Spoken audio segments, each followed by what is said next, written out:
Welcome back to the show. You're listening to the Playoffs of Life podcast with your host, Adrian Hatcher. And today we'll be discussing Joel Embiid and whether or not he's going to be an MVP this year with the injury concerns. Also, the NBA trade deadline is coming up on February 8th. And that means that some players are going to be getting dealt. Who is going to be getting dealt? Who may stay? We'll find out in a bit.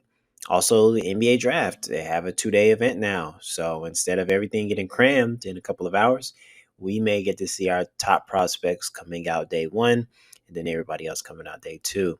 Plus, we'll also talk about Julius Randle missing significant time with the Knicks. Can they hold down the fort while he's going to be gone? All that and more on the Playoffs of Life podcast. But with that being said, let's get into the weekly grind.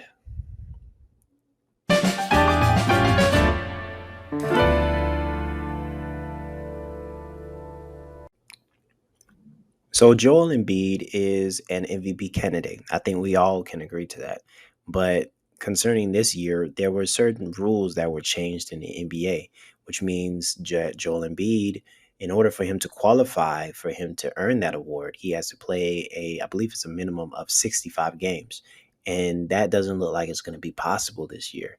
Joel Embiid has sat out a significant amount of games since the season started, well-meaning injuries, things that, of course, you should sit out for.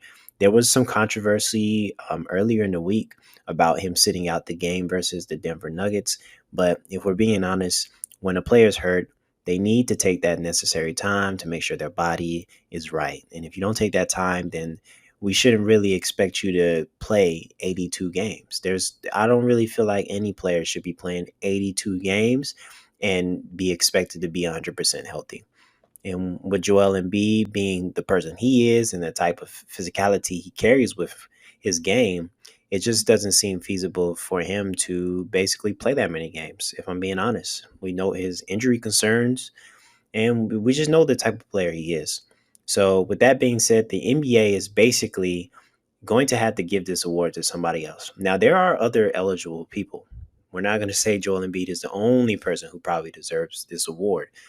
We also have Nikola Jokic. He was already the MVP last year. He most likely will deserve it this year with the same type of play.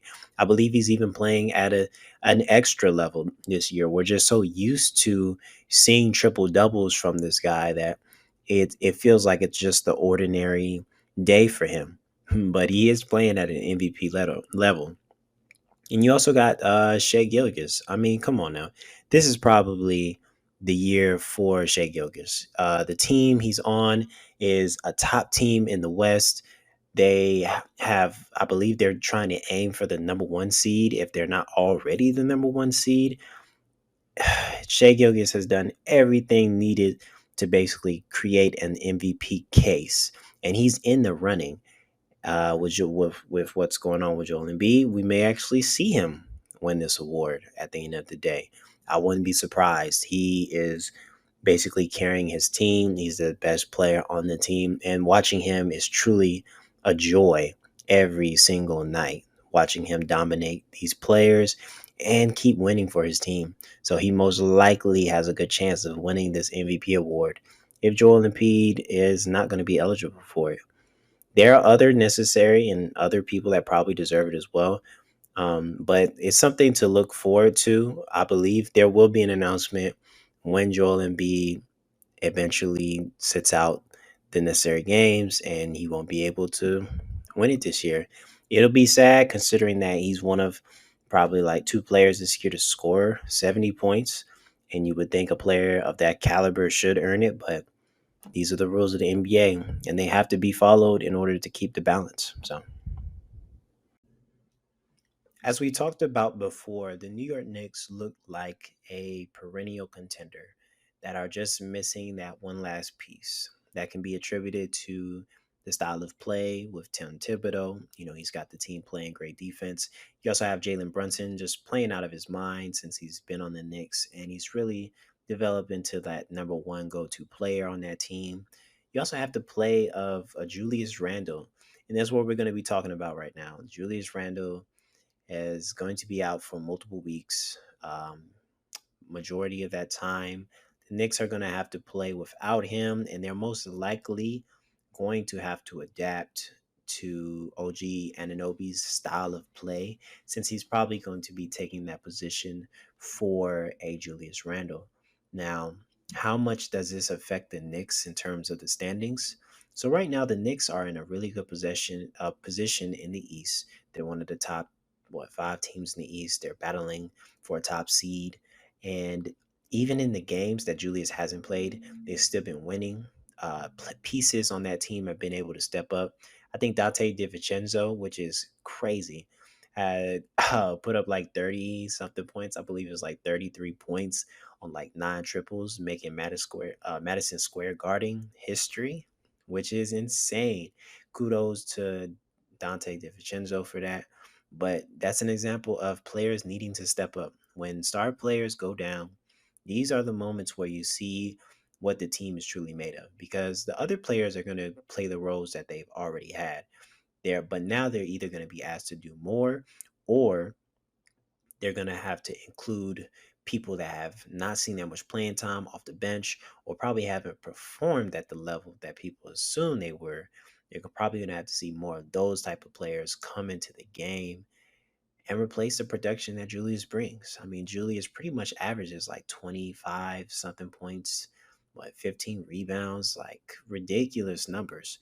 It's not easy to replace, and Julius Randle being gone for a significant amount of time, you may see the Knicks struggle a little bit just to adjust to that, because he is part of their defensive anchor as well in Tom Thibodeau's system. Like I said, Ananobi being traded to that team was probably perfect timing. They're actually able to mitigate some of that injury risk, that Julius Randle brought. He goes down, they actually have somebody, a body that can get into that position, pretty much play the same style, be just as physical, and still play his game and lead to winning basketball. But we're going to see a lot of New York Knicks players stepping up in the next few weeks. I'm interested to see how they step up in terms of offensively or defensively. And Julius Randle, hope you recover. Hope you get back to the team. I really like what y'all have. I think y'all are going to be great this year. Honestly, I think y'all are making it as far as any other team out there. I think y'all have the best chance to really make a lot of noise. And let me also say, I believe the Knicks are so underrated right now when it comes to what they do offensively. Because I think defensively, they always will show up. They're always going to be like a tough out when it comes to you being able to score on them.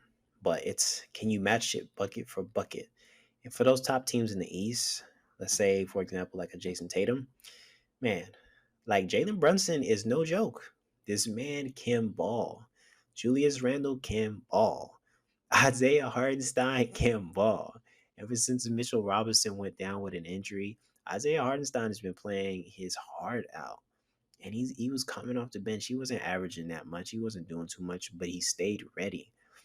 And that lets you know what type of pieces they have. The pieces that you don't expect the type of production from are the ones stepping up right now.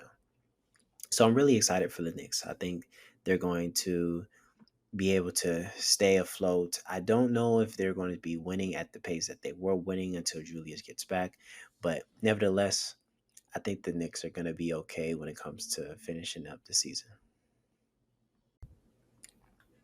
The NBA trade deadline is right upon us. February 8th is right around the corner. And for a lot of NBA fans, this can be a very exciting time, but also a grueling experience, seeing some of your favorite players move to a completely new team. Now, for those that love the game and those that also find this so interesting, this is a deadline where I think a lot of movement is going to happen at the last minute. Why? Teams are going to get desperate. Teams are going to see players out there that they think can change their franchise, or at least get them a little bit closer to obtaining a championship. And with these types of players out there, it means that teams are willing to put up the necessary pieces, but only if they feel like they have to. And that usually comes in the form of last minute trade deadline deals. So for the last few weeks leading from January to February, we haven't seen much movement.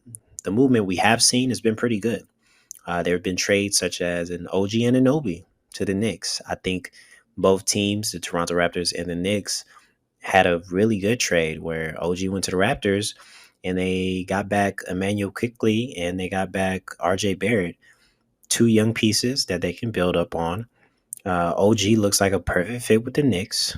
I don't think they're going to have any issues not only making it to the playoffs, but trying to make it to a conference finals now. Yeah, Julius Randle did get hurt, but this probably makes the OG and Anobi trade look even better. And then you have the smaller deals that have been happening during the deadline, such as the Washington Wizards trading a couple of shooters for like some cap relief, some space for some money to make some moves in the future. But really, no move that has really blown the socks off of the NBA. I think the biggest move has been the Pascal Siakam trade. That has looked like the trade of the season so far. So far, with the games he's played, he's pretty much done everything you could ask for trading for an all-star caliber player. And with Halliburton making his return, it just looks like a seamless fit. And they needed to upgrade that position. So this is what the trade deadline is for. It's for making those necessary moves to push yourself just that much further into trying to win a championship. And if you're not trying to be a better NBA team, then really what are you doing? So for the deadline, who needs to be dealt though that hasn't been dealt? Now you can probably look at the Chicago Bulls. They're probably the number one team who has the best players so far left in the deadline, such as a Zach LaVine. The news with the Zach LaVine trade is there's not a lot of traction with teams. His contract looks a little too big for what teams are willing to, you know, put pieces to. They really don't want that contract because he did sign a really good contract the year before, before all the trade stuff started popping up. And then also he's had some injury concerns. It just seems like the last few weeks, he's had probably two, not major injuries, but injuries that have kept him off the floor back to back. He hasn't played really good in any of the games he's played this year. So his trade value probably isn't as high as you would want it to be. But I think he's definitely a player that needs to be dealt as soon as possible. And I also feel like whatever team gets him will really get to see Zach LaVine at his best and his true self, which is what I believe is an elite scorer that is unstoppable when it comes to trying to create and get his own bucket. Also, you got players such as DeJounte Murray. His case is a little different. The Atlanta Hawks traded for him thinking that he was going to create this new dynamic with Trae Young. They were going to be the franchise corner pieces for getting them just that much further. Now, the thing with the Atlanta Hawks is when you make it to a conference finals in the early years of you building around Trae, the expectation goes up. And it just seems like they have not reached expectations in any year after that. It almost feels like a fluke, but I don't believe it was a fluke. I just think that situations call for situations. And with the different perspectives of people, teams have gotten a lot better. Teams have improved in ways that the Hawks just can't compete with right now. They honestly need to move a good amount of pieces and kind of reset around Trae, in my opinion, because I do feel like Trae is a generational piece, but you have to have specific things around him to make him dynamic, not just offensively, but defensively. They see him as a liability, and that's not necessary. DeJounte came in. You assumed he was going to be that defensive stopper and a slasher and a pretty decent knockdown shooter. And it just hasn't happened the way that they assumed it was. And they haven't made it that far record wise or in the playoffs. So we're honestly going to see where they go from there as well. And then you have, I guess, another player that needs to be dealt during the deadline. If I'm being honest, I don't really think this player should be dealt, but maybe you should look into trading a Chris Paul. I love the move that they made a couple months ago to get him, but he's not produced the way that's necessary. He's injured again. And I'm really disappointed because I wanted to see him get into the playoffs and have a really good shot at making the playoffs. But Golden State has really not come through at all. They have not had a really good season. I think they're battling just to get to 500. Players are underperforming. Steph Curry seems like he's doing a lot of the work, keeping them afloat. And as a star player, that's his job. I'm not trying to trash the Golden State Warriors because they are a dynasty team, but it's possible that that dynasty has reached its inevitable end. And when you've brought so many good memories and so much good basketball to the game, it's hard to break something like that apart. And I feel like during the trade deadline, you wouldn't want to break up the main pieces, such as like a Steph, a Clay, a Draymond, but you have to make the necessary moves to make your team better. And Chris Paul is an attractive trade piece. So maybe Chris Paul has to go as well. But that's what the trade deadline is for. So we can see the surprises. And as NBA fans, like I said, it's very interesting, but a grueling process for some people, depending on what they had expected for their team throughout the year. So, some interesting news coming out of the association. The NBA is making the NBA draft into a 2-day event. How do we feel about this? I possibly think this is a good idea, considering that a lot of people don't really stick around for that second round, unless you're like a diehard fan and you're willing to stay up at least another hour. You're really probably not tuning in to that second half once those top prospects have come off the board. I feel like people tend to fade out after like pick 20, but now the NBA has implemented this format, which is really good for them. I think the NFL has done it the best in terms of like a multi-day event. Everybody doesn't feel so cramped and so urgent to like get prepared for it. I think you get to tune in for what you want, and if you want to come back, the NBA is all about coming back for more viewership. Then you get to come back as a diehard fan and see who else your team picks. I think it also gives teams more time on their draft board. Now, coming into the draft, you should already know who you're going to pick. But when it's like that day, you have to make some decisions, some very important decisions about where your franchise is going in a shorter amount of time span. If you separate the rounds and you make it a day to day event, it just gives you more perspective on what type of players you're trying to acquire. And you never know how this can affect the game. It may be such a monumental move, but you just never know. But I appreciate the NBA for doing this. I don't have to stay up too late watching the draft. Seeing as I'm a diehard Bulls fan, I always like to see what my Bulls get. I look up the highlights as soon as I see the player come off the board. So this doesn't change too much for me, but I am glad that the NBA is giving more time to the players to find out where they're going, as well as teams to make better, more informed decisions. So we'll see where it goes from here. I'm excited about it. I think the NBA makes some good moves when it comes to the NBA draft.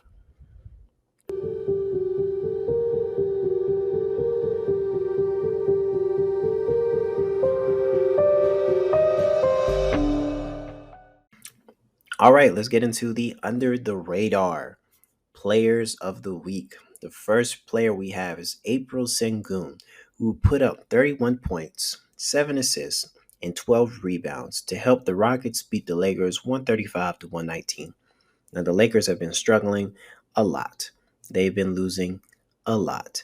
And during the trade deadline, they honestly need to make a lot of moves. But for this game, it was just beautiful to actually watch the Rockets play really good basketball. I haven't checked out a lot of games from them, but the games I have checked out, they are a completely different team than what we saw the last few years. Ian Mendoka has made a lot of changes, especially running the offense through Alperen Sengun, and that's probably what has led to this breakout season. I mean, come on now, 31 points, ridiculous. 7 to 6 and 12 rebounds.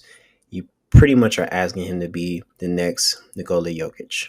But with that being said, the next pick we have is Kobe White, who played the Charlotte Hornets, a team that's probably not that good at basketball. But you know what? They actually battled the Bulls down to the final minute Kobe White had a game of 35 points, 9 assists, and 7 rebounds. Shout out to Kobe White. I've seen his game. Being a Bulls fan, I know how much he's worked just to get to this point. He's developed in so many ways that are you don't really have words for it. You just love to see a player of his caliber really show not only the ball handling, the shooting, the playmaking. He's pretty much the number one option on this team, other than DeMar DeRozan majority of the time. And that may have to change, especially since the trade deadline is coming up real soon. And also, if we're being honest, the Charlotte Hornets, I don't really have much to say about them. They need to just make moves off the players they have. Now, they went ahead this week and they traded Terry Rozier to the Miami Heat to basically like free up cap space and get their team more aligned for like making better moves. I think that was great. You also have Gordon Hayward on an expiring deal coming up. Charlotte, I think they're on the up and up. And, they've been at the bottom, but they're not at the very bottom right now. I'll give that to the Detroit Pistons. Now, on our next pick, we have Dante DiVincenzo, who scored 33 points, 4 assists, 5 rebounds in a win for the Knicks to beat the Jazz 118 to 103. What can I say about Dante? Julius Randle goes down. Oh, are we going to lose these games now? Nope. Dante has stepped up playing starter minutes and is absolutely balling, shooting the ball like God has blessed every shot he puts up. And it is an amazing thing to see. Dante, keep it going. Love what you're doing. You are our third pick in the Under the Radar segment. The Jazz are looking like a great team. They're also looking like a team that can make changes. They can be sellers or buyers. It really just depends on where they want their franchise to be. Honestly, I think they're looking more to buy, to develop. I think Will Hardy being their coach is a great pickup. And I also think that coach is looking to develop the players he has with him now. And if you're going to add any pieces, it's just to make players like Lauri Markkanen look even better. And for our fourth and final pick, we have none other than Obi Toppin, who scored 23 points, 3 assists, and 11 rebounds in a win for the Pacers to beat the Phoenix Suns 133 to 131. Now, if you hear that final score, yes, 133 to 131. The Pacers are at another level when it comes to their offense. But what's great about that is you get to see high octane type of games. Running up the court, scoring out the wazoo, defense is optional, and the Suns are probably the perfect matchup for a team like this. These teams were scoring like crazy. It was great to see the Pacers come out on top, seeing as with the Pascal Siakam trade, they're trying to gel, and this is just an example of the level of play they can reach when they have all their players playing as a unit. And then you have the Suns. The Suns, of course, are a team that are trying to make the necessary push. They finally got Bradley Beal back about a few weeks ago, and they're trying to get them to gel. That Devin Booker, Kevin Durant, Bradley Beal trio, when they play together, pretty awesome. Probably one of the best duos in the league. Probably a top 5 offense in the league right now. But they also have to get the rest of the team to gel around them as the role players they are. And their defense isn't the best, but just like the Pacers, they're a fun team to watch. That is all for the Under the Radar segment. So, with that being said, guys, appreciate you guys. Let's head into the hoop session.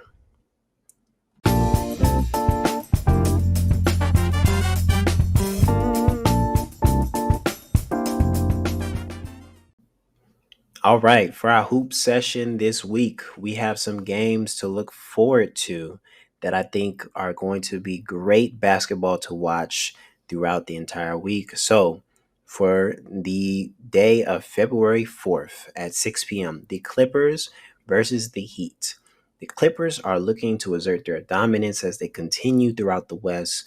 They have an insane win streak right now. Last time I heard, on like NBA radio, it was like 22-5, which is almost ridiculous, as well as the Heat, who have recently stopped a 7-game losing streak thanks to Jimmy Butler and co. So these two teams are battling, and we believe these two teams will be in the playoffs. Now, they won't be facing each other, but it's nice to see where you match up. And if the Clippers can beat the Heat, it just leads to more assertion that they are ascending to that title contention. If the Heat can beat the Clippers, it pretty much means that the Heat, we don't know what they're doing because they always kind of tend to look bad during the regular season and just overperform when it comes to the playoffs. But I think this is going to be an exciting game. Check it out February 4th at 6 p.m. Next, we have the Mavericks versus the Sixers. That's going to be February 5th at 7 p.m. Now, the Mavericks literally have a player that just put up 73 points this year. So, if you're not looking forward to what that player can do every game, I don't know if you love basketball. But they have Luka Doncic. Now, Kyrie Irving, I think he's trying to make a return from a sprained thumb. He hasn't played a good amount of games. I think he's been out for like at least 4 to 5. But he's looking to make a return, and they're looking to go up against the Sixers, who, as we talked about, Joel Embid's been injured. His MVP candidacy is kind of in the wind right now. Hopefully, he'll be able to play for this game, but if not, the Sixers have plenty of firepower without their star. They still have Tobias Harris. Yes, I'm about to say it. Patrick Beverly. They also still have plenty of pieces such as the ascending Tyrese Maxey and a good amount of role players that can get it done.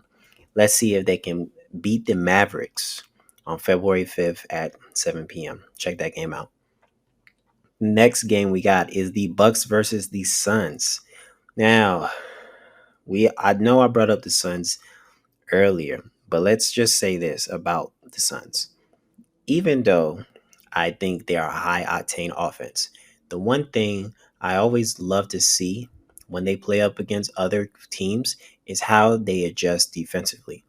And with the Bucks now acquiring a new head coach, hopefully a better system, and Damian Lillard and Giannis getting more comfortable in playing the way that they wanted to play, I feel like this game is going to be high octane. It's going to be exciting. Two contenders going head to head. It just sounds good coming off the tongue. Bucks versus Suns. I mean, come on. Defense, it may still be optional because I don't know how long Doc Rivers has to really get this team to play the way he wants them to play. So we will see some pretty good offense coming. And a team with Dame and Giannis is still one of the best pick and rolls that we will ever see. Hopefully, we'll see a really good game. This is February 6th at 10 p.m. when this game goes down. Check that game out, guys. And then last but not least, we have the Nuggets and the Lakers. What can I say about this game? This game happens on February 8th at 10 p.m. It's a pretty late game. Lakers tend to do late games, and Laker fans tend to come out for these games. The Nuggets are the defending champs. They really haven't lost a step. Nikola Jokic is still balling. Jamal Murray has come back, still balling. Their team still balling. I don't really have much to say about the Nuggets. Now, the Lakers are a different case. As we talked about it, they've struggled. They are winning games and losing just as much. They are trying to get to 500 and stay above 500. So every game matters. And this game is coming soon. It's a good bar to see where you are at. And no, it's not a 7-game series, but these are the type of games you think that players get up for. And whether or not the trade deadline gets one of these players out of here, February 8th being the final day for the trade deadline made this game look oh so nice. I don't know what's going to happen, but I'm really excited to see what the Lakers is going to look like against the Nuggets and post trade deadline. So we'll see. That's going to be February 8th at 10 p.m. Thank you guys for listening. That's going to be it for the Playoffs of Life podcast today. We'll see you guys next week. Follow, share, and like on all social media platforms. Also, leave a like and subscribe on YouTube, and we see you guys later.